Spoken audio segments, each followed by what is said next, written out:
We can't start filming until I sit in my Schneidersitz. Hey guys, my name is Victoria, welcome back to my channel. If you hear any snoring noises, my dog is here and he has breathing problems. It sounds so harsh. It's true though. So if you hear anything, that's my dog. I hope it doesn't disturb you too much. Today I'm filming my January wrap up. I am so excited. I read 7 books in the first month of 2022. 3 of them were rereads, I think. We have modern books that are very classic-like, but aren't actually classics. We have some poetry that you all, I think, by now know very well if you know my channel. Anyway, we're gonna start right away before this intro gets too long. The first book I read in 2022 was This Is Kind of an Epic Love Story by Kaysen Callender. This is a YA queer love story. This book is about Nathan Bird. He's in high school. He just broke up with his girlfriend, but his girlfriend is still, like his ex-girlfriend is still his best friend, so we have that kind of weird dynamic. We have all kinds of dynamics in this book that are not really typical for a high school young adult story, which I really liked. Nathan doesn't really believe in happy endings. He wants to become a screenwriter, so is very invested into movies, which I really loved. So the aspect of this obsession or this love for movies is very, very big in this book. If you like such references, you'll like this book. Playing it safe to avoid a broken heart has been his MO ever since his father died and left his mother in unravel. But this strategy is not without fault. His best friend turned girlfriend turned best friend again, Florence, is set on making sure Nate finds someone else. And in a twist that is rom-com worthy, someone does come along. Oliver James Hernandez, his childhood best friend. So we have a former best friend, maybe more than a friend. He comes back and that adds to kind of a weird dynamic. I'd give it like 3.75 stars. I listened to this book and I did enjoy it. Oliver was probably my favorite character. The most interesting part of this book was actually Oliver being deaf. So the way he communicates with people, obviously, with sign language, that's kind of hard to do in a book. But while I was listening to it, I was able to understand every single thing, and it was so lovely to finally read about people that I don't think I've ever encountered in books before. Yeah, I really love that. I really love that sort of representation. So if you're interested in seeing how such a character is written, because it's normal and should be included everywhere, but it's just not, I would highly recommend this book if you like some queer love stories. It wasn't my favorite, but it was enjoyable. The next book I read throughout the entire month was Midnight in Everwood by M.A. Kuznia. I hope I'm saying this right. This is sort of a retelling of or based on The Nutcracker by E.T.A. Hoffman that I still haven't read, but I am quite acquainted with the story because I was dancing ballet for the majority of my life and I loved it so much. And this book was so good. This is about Marietta Stell, and she longs to be a ballerina, but her father forbids it. He wants her to take her place in Edwardian society in 1906 in Nottingham, but she is not one to listen to her father and is really like, I want to be a dancer and I'm going to be a dancer. But not only does a certain very strange man come along called Dr. Drosselmeyer, or Dr. Drosselmeyer, whatever you want to call it, and sort of ruptures her life in a way. She also encounters, through him, a world that she didn't even know existed, sort of like an alternate universe. She comes into a world of magic and winter and abusive, all-ruling king. She gets imprisoned. We don't know if she's able to escape. Does she find friends? Can she confide in anyone? We don't know. Let me tell you, when I started this book, I was actually 99% sure that this was going to be one of my new favorite books because the first 80 pages were full of beautiful language. Actually, this entire book is full of beautiful language. If you love ballet, I highly recommend this because there were so many beautiful quotes in this, and I marked something on like every page, and I'm going to read you. I think this is one of my favorite quotes in the entire book. Ballet was poetry in motion, and Marietta lived to lose herself in dance. But returning home to find this was a jarring reminder of the life she was expected to lead. There were all kinds of allusions to ballet throughout the entire book, and it's so pretty. Here's another quote. This is what Marietta says, for example. I fear it is all too common that beauty is laced with a darker edge. It has this beautiful flowery language that reminded me of the picture of Dorian Gray, laced with ballet. Oh my god, that was a rhyme. And I thought this was so pretty. Sadly, I have to say that as soon as she enters the Everwood, the alternate universe, it kind of fell flat. Or I don't know, the interest that I had in this book kind of fell flat. I actually listened to this while reading it, and there were still beautiful quotes in there, don't get me wrong, and I really liked the story. But I don't know, not a lot changed except for the setting.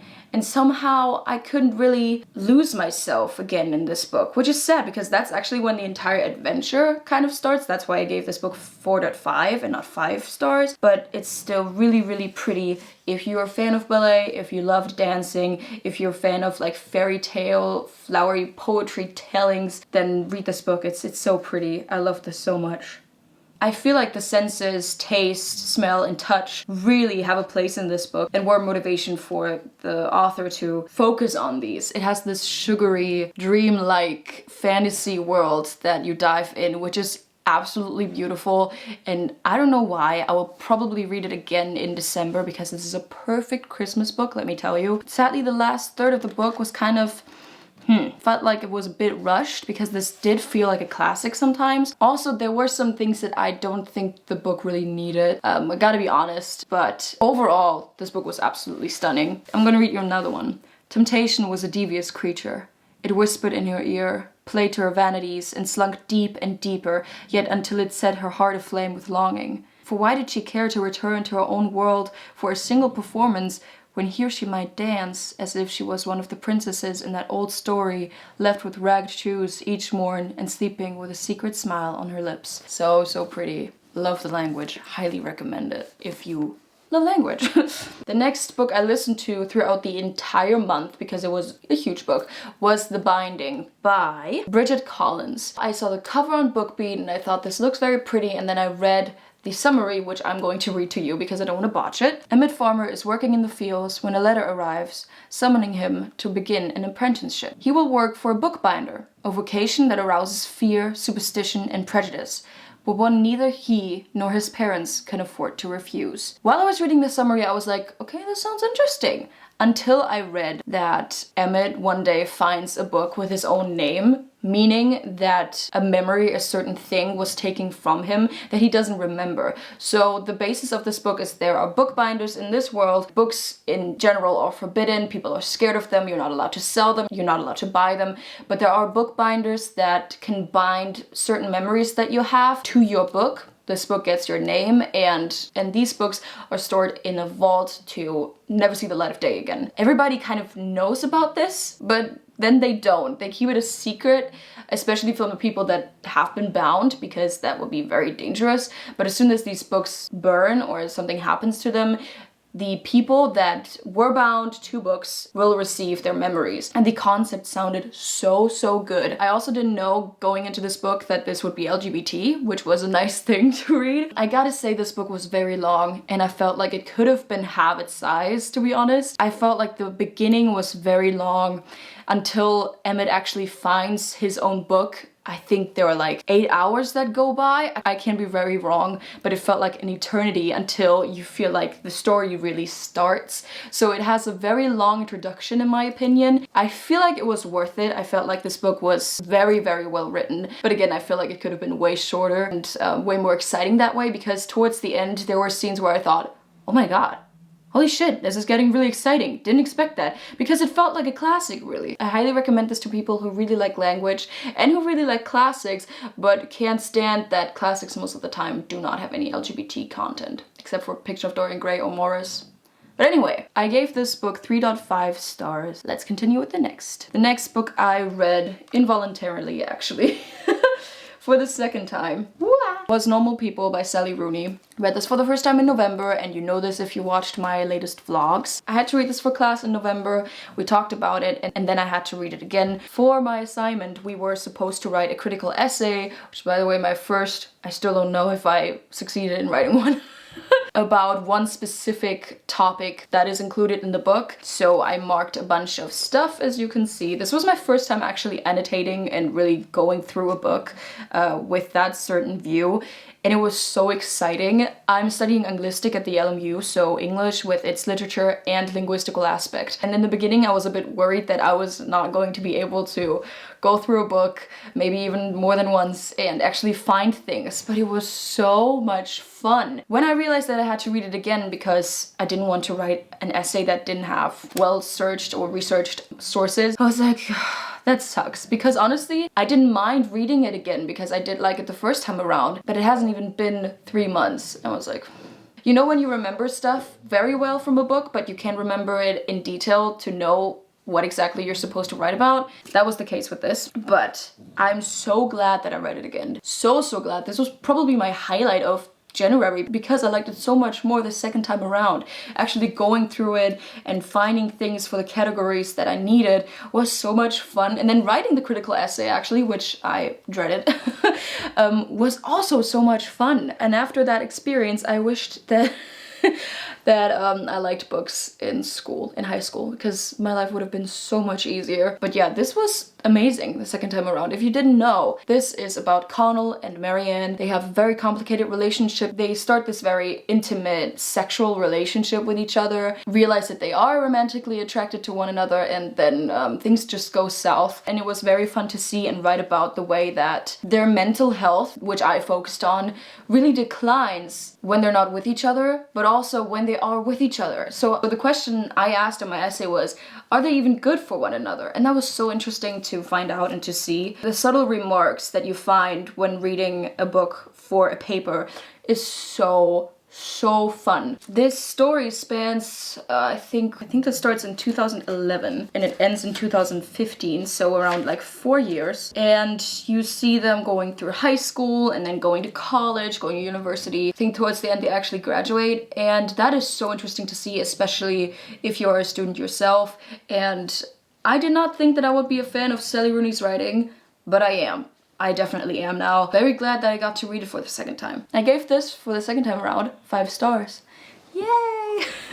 Okay, the next book I read was this one that I'm always talking about, which is embarrassing at this point. I'm gonna get it. I feel like because I talk so much about poetry and about writing poetry, people feel like that I read a lot of poetry, which is sadly not the case because I prefer to listen to it, but there are like 0 audiobooks that have poetry on BookBeat, so that kind of sucks. If you have any recommendations for poetry audiobooks or something, please link them down below. So the only poetry collection I really listen to and read is this.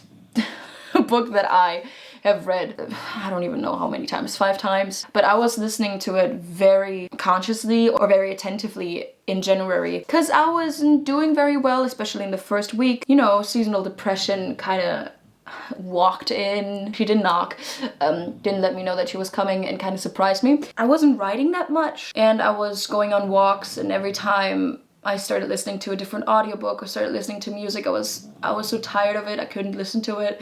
And then I listened to her book, and that, you know, it just always helps. And this is not even a book that I would say is super good and that the poetry is my favorite kind of poetry, but it's the way that Halsey's or Ashley's writing is so, I don't know, so soothing, or the way that they read it, because the audiobook is read by her. I just fall in love with their voice every time, and I fall in love with their words. And Halsey's poetry is very graphic. It tackles all kinds of things of feeling like you're not enough, feeling insecure, experiencing abuse in all kinds of relationships, coming into your own, dealing with, you know, stardom. I just really love this collection. I do. And yeah, I listened to it throughout the entire month. That's why I'm mentioning it. I think we have 2 more books. The next book I read and listened to for the second time around was Loveless by Alice Oseman.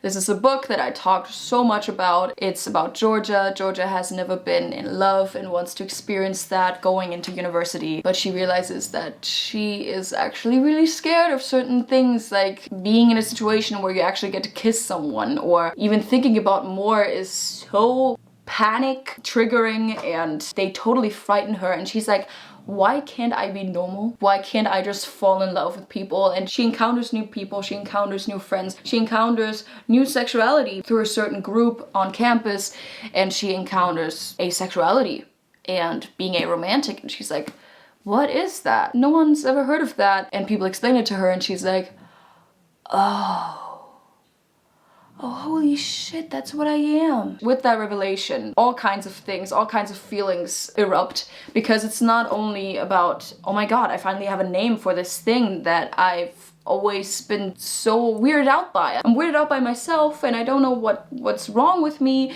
and I have a name for it, which is yay. But you also have this feeling of, why did I not know about this? Why do I not know anyone who is like this? She feels lonely, she feels angry towards society, towards people who always tell her, you'll find the right one, you'll find the right one, you know, you just have to wait. And she's like, no, fuck off. I don't experience sexual or romantic attraction. And the reason why I love this book is because I am Airways. And I wish I had this book when I was 16, 17 years old, figuring myself out and not knowing what the fuck was wrong with me. This is a book very close to my heart. It's one of my favorites. I will read it probably every year, because the way that, obviously my experiences have been a bit different than George's, but the realization, the revelation, and the discovery of this sexuality and being that, or identifying with it, was so, I don't know, I can't even describe it. It was like breathing out for the first time. It was like you've been holding your breath the entire time, didn't know what was going on, and then you were like, oh. And I had a better experience with that, but I feel like everybody should read this book. I love that our community gets more and more representation. Not enough, obviously, but more and more. But honestly, I wish everybody would read this book, and everybody would read more books that tackle not only being straight. I'm not saying that straights are bad. I'm just saying that I grew up with their love stories everywhere, and after a while you're just so bored because you're like, this is the only type of love you see on TV, and you don't realize how important friendship or family, if it's blood or chosen, is. You don't even realize that. And for some people, that is like the only love you're able to feel. And I just love how this book, coming back to this book because this conversation is getting very broad, tackles the entire thing. And I feel like everybody who would read this book would understand us. I'm kind of including myself in that, or would understand what it's like to find something out about yourself that you never knew. Find out that you're different, find out that you're not the norm, find out that you have to live with this for the rest of your life. And that's not always easy, even though you have this moment, or let's just only talk about myself, I had this moment of revelation and happiness, realizing, hey, I am normal. This is not something to be scared of. I don't have to pressure myself into anything because I am that way, and this is who I am. But it also comes with lots of doubt when everything that you see everywhere is this overly dramatized and romanticized, non-platonic kind of love. Not only does this book talk about the sexuality, obviously, but it also talks about how important friendship is, and I loved reading it for the second time, and I would recommend it really to everyone. Okay, this was...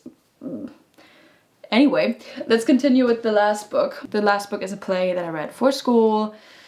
It's Macbeth by William Shakespeare. This is a tragedy about the almighty, about the very successful man, Macbeth, and how his ambition slowly causes his demise in a way. Macbeth is a nobleman. He's very good in battle. He won countless battles, is very, very respected by the king as well. So one day he and his best friend encounter 3 witches, and these 3 witches call him the Thane of Glamis and the Thane of Cawdor, and soon to be king of the land. And he's like, okay, wait, I am Thane of Glamis, that's true.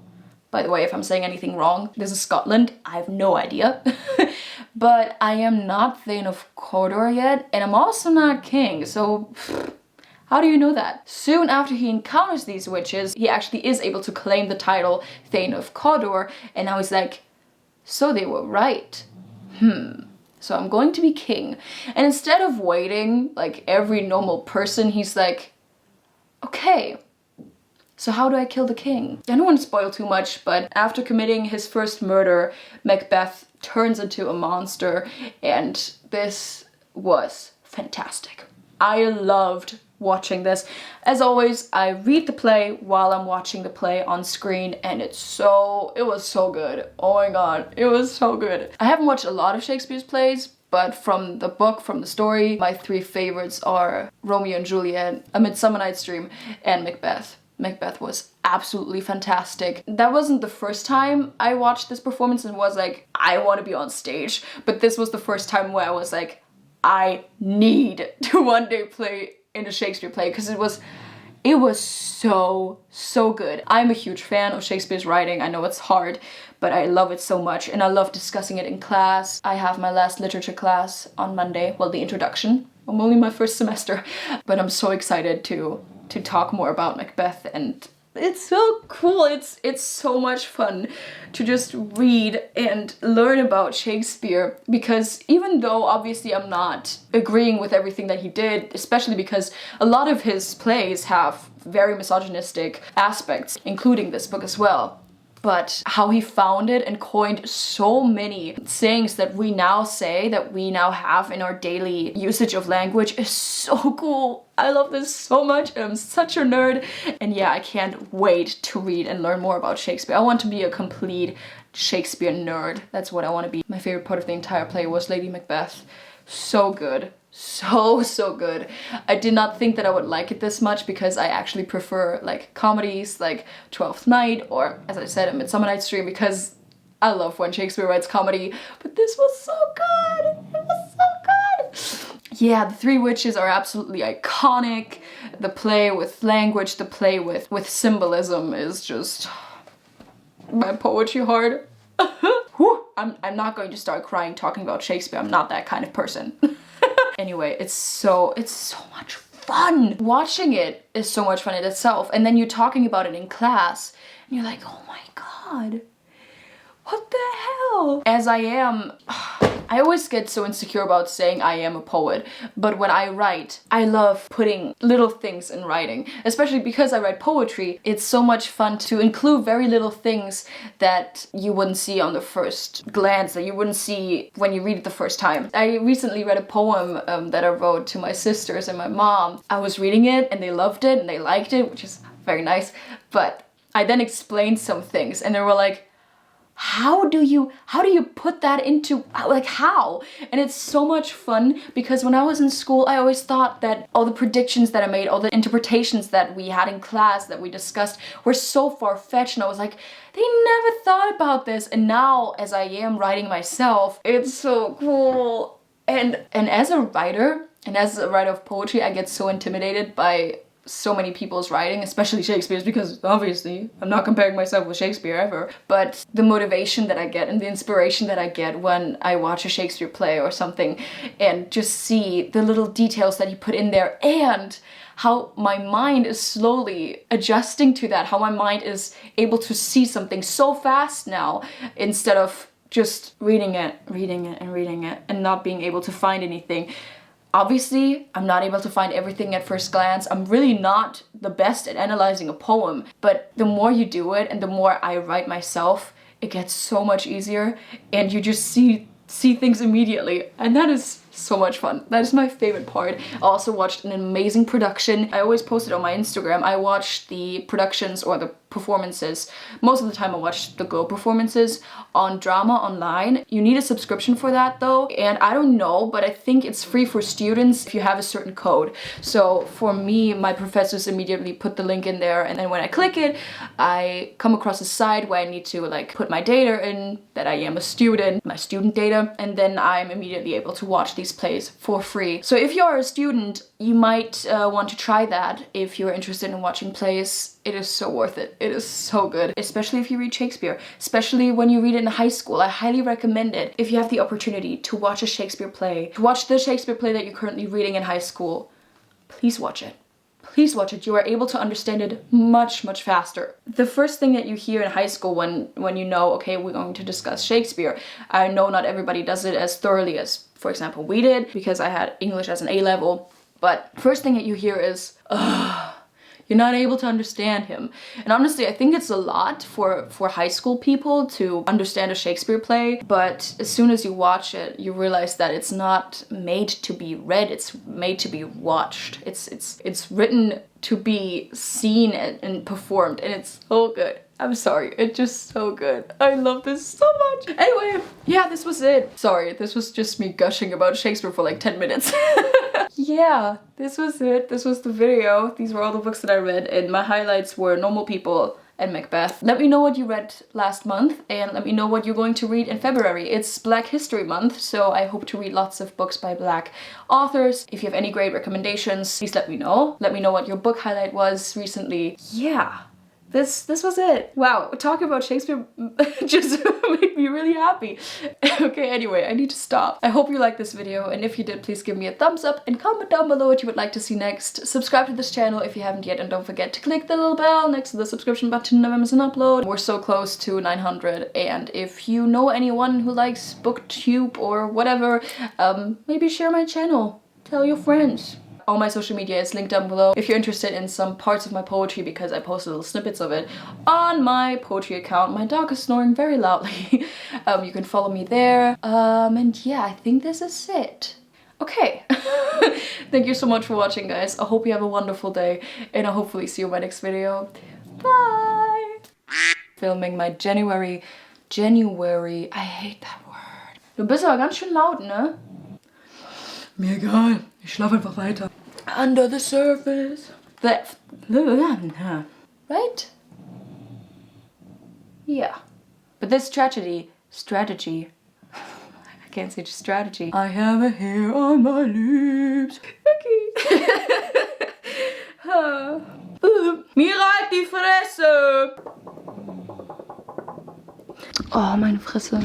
Anyway, okay. Bye, guys. Bye.